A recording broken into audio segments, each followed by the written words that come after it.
Hey everyone, welcome to this month's edition of the Dollar Club, where we see how everyone contributing just $1 a month can bless the community and share the love of Christ to those around us.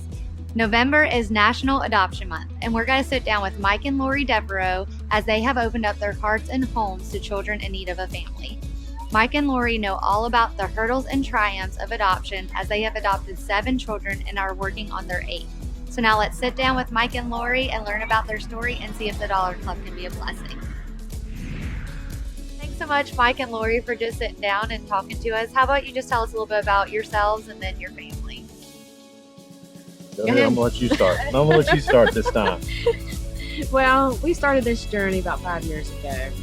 We had been together 5 years married, and we wanted to help out children. We wanted to raise 1 or 2.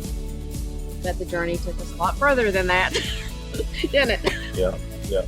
We talked about it a lot, and for a while we thought, we'll get this paperwork in, and then all of a sudden they'll just, bring us a couple kids, because they let you fill out this form, and you think, we're going now, and then so Angela brought this paper in. She said, you guys are qualified, or your home is qualified to handle so many kids, and we kept saying, no, let's just stick with 2. But I was driving to work one day, and we had got a phone call, and she got a phone call, and she called me, and I'm driving on the highway, and I remember this like it was yesterday. She says, honey, we got a call for placement. I said, oh, great. She said, well, when are they going to arrive? And she said, well, I just need to talk to you about it. They said, call and talk to you about it. And I said, well, you already know what, we're going to do this. And she goes, yeah, but it's more than 2. I said, oh, well, we said we'd take 3. She says, well, it's more than 3. And I said, well, it's 4. I mean, I guess we could figure it out. 4, I'm sure, you're going to cook for 5, you can cook for 6. And she's like, well, it's more than 4. And I said, wait a minute, I might need to pull over. So those 5 came into our home, and that kind of started the process of getting us going. And we were no more prepared for 2 than we were for 5 at that point. As you can imagine, I mean, few people are prepared for that. You always think you are. Like, you go in at gung-ho and you're, full speed ahead. And then the very first night, nobody wants to go to sleep. Or you have this perfect bedroom set up, and you didn't really get the memo. Like, I'm sure somebody probably told me in a pride training class that some of these kids never slept in a bed before. You think, you're gonna have enough love to give that it'll brush the corners off of all that. But then you get home on that first night and you realize that's when reality hits you. So tell me a little bit about, that was the first sibling group of 5, and then tell me a little bit about your other adoptions. Okay, well, the first 5 is 4 girls and a little boy.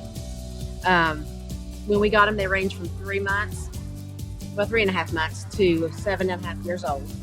Yeah. And then with the next group of siblings is 2 girls. We got them when they was 10 and 12. We actually seen them on the West Virginia adoption site, and we inquired about them, and it was like 4 months later after we had inquired about them that we got them. And we didn't know it was going to be a couple more. We literally just went on there, and we knew that we had space, and we knew these girls were a little bit older.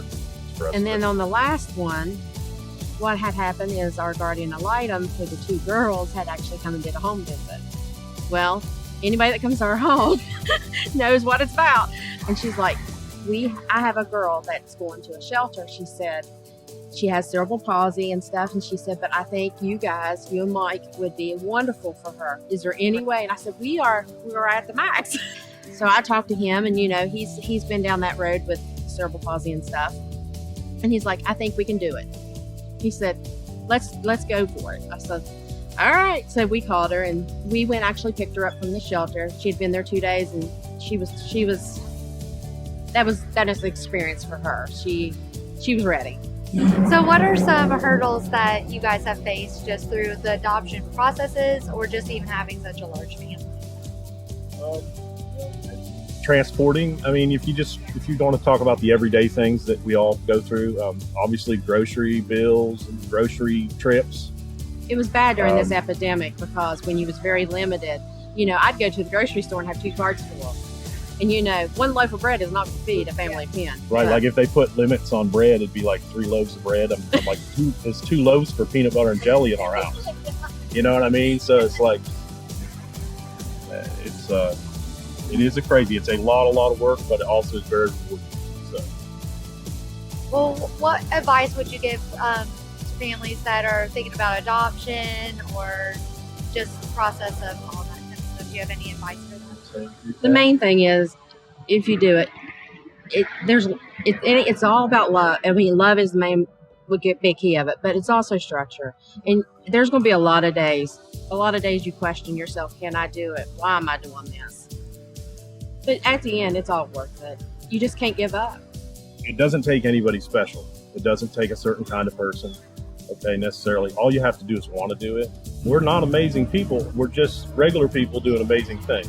I love just hearing your all's compassion, your all's hearts for these kids, and just the teamwork between you two. It's just really awesome to see the love, and you can see that your all's home is just such an awesome and loving home. And we actually at River Ridge, we have this little thing called the Dollar Club, where once a month we ask everyone just to chip in an extra $1, and then we find somewhere where we can be a blessing in the community. So I actually have a check for you all today for $2,754, just to help out and just to be a blessing to you all for all the regular people doing awesome work that you guys are doing. You give me goosebumps. It's cold out here.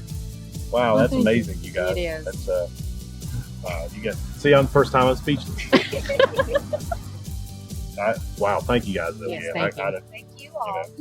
I mean, we're like I said, we didn't really do nothing to deserve that. No.